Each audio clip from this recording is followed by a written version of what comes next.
This talk is not for grown-ups. No. Have you ever seen grown-ups?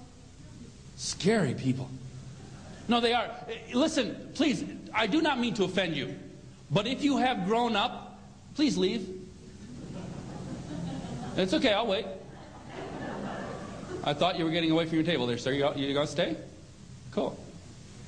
I knew you hadn't grown up. How many people here have ever seen a grown-up? Let me see. Where are the people that have seen grown-ups? Frightening people, aren't they? Scary. I mean, all right, if you're not with me yet, and I can tell some of you aren't, grown up, the word grown up, the word itself, grown up, means you have finished doing what?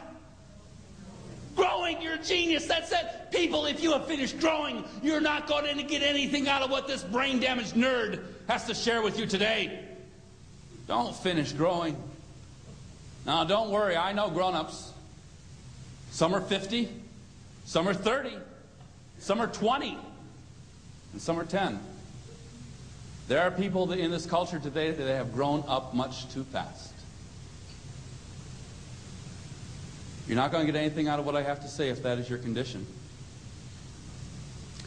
I need to explain to you something further. My mom and dad are weird. How many people here have weird parents? All right. Wow, we are family, aren't we, man? All right. Yeah. No, my mom and dad are weird. My mom is a bacteriologist. Don't get ahead of me. My father is a physicist. I don't know whether I was born or mixed. And when my parents found out that I had brain damage, they quit Dow Chemical, where they were scientists. They moved to the farm, became full-time parents, which is very, very cool. And they always believed in my potential. Although this program is not about me, there are some aspects of myself that I need to share with you so you understand where I came up with my mentality. Don't laugh at that part. Okay, you can laugh. No one else can. I need you to understand that my mom and my dad always believed in my potential. And they made me believe that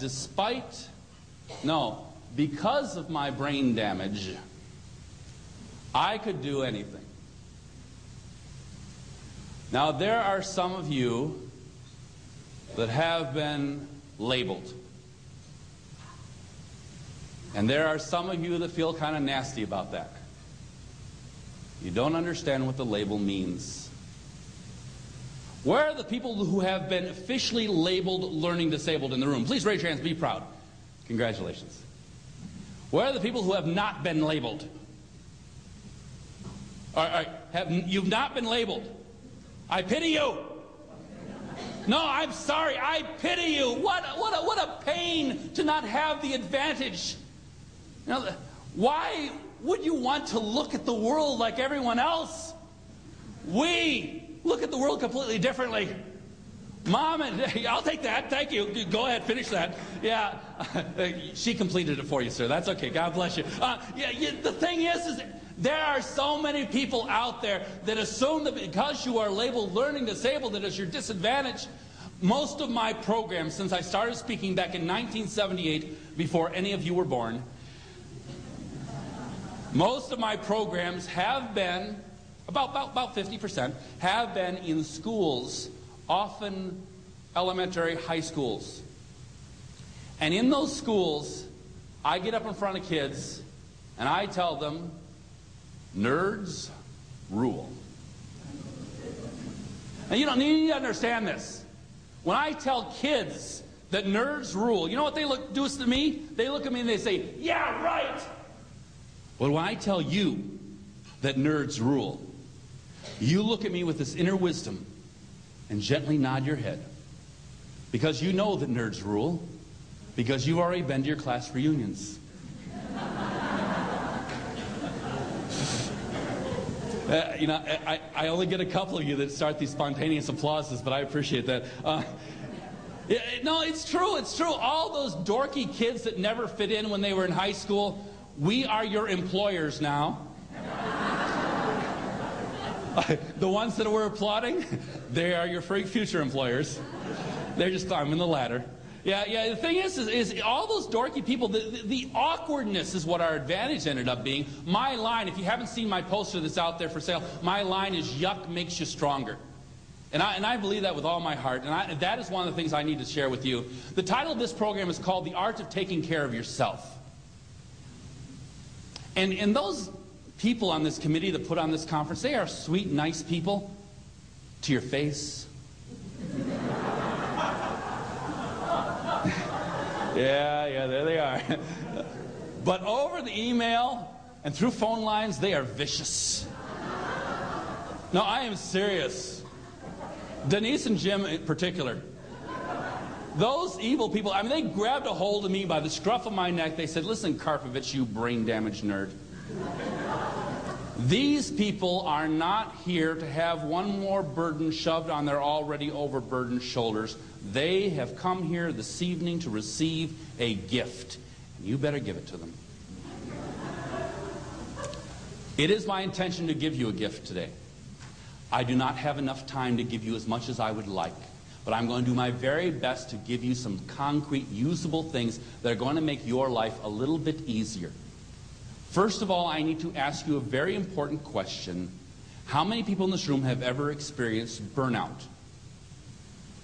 If you're not raising your hand, you're a liar. Or you're busy drinking your beverage.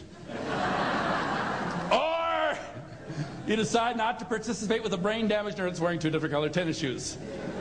Or maybe you have no clue what burnout is. I'm going to define for you burnout in 6 stages. I need you to humor me as I define these stages and raise your hand. That's right, sweetheart, I'm talking to you. Raise your hand if you've ever been to that stage. Stage 1.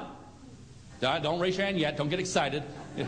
Sir, never trust people with facial hair. They're always hiding something. I'm hiding a double chin. Stage 1. Listen carefully. You work really hard. At the end of the day, you're tired. I call stage 1 tired. If you didn't raise your hand, you're probably not breathing. Stage 2. Stage 2, by the way, can only happen after you've successfully reached stage 1. Stage 2, you go to bed after a very long day, you're very tired, you go to bed, you set the alarm clock rings at some absurd hour, and you're still tired. I call stage 2 very tired. Stage 3, now I realize that we come from several different venues here, and I understand that. But stage 3 is where you're tired, and you go to work, and one of the people that you work with, or one of your clients, or one of your colleagues, or one of your students, they come up to you, and they say, with these sad eyes, they say, help me, help me, help me. And you smile with that loving smile that you're so good at. And you say, how can I help you, honey? And inside you're saying, get away from me, I can't handle you now. How many people made it to stage 3? I call stage 3 fake. And trust me, you've been there.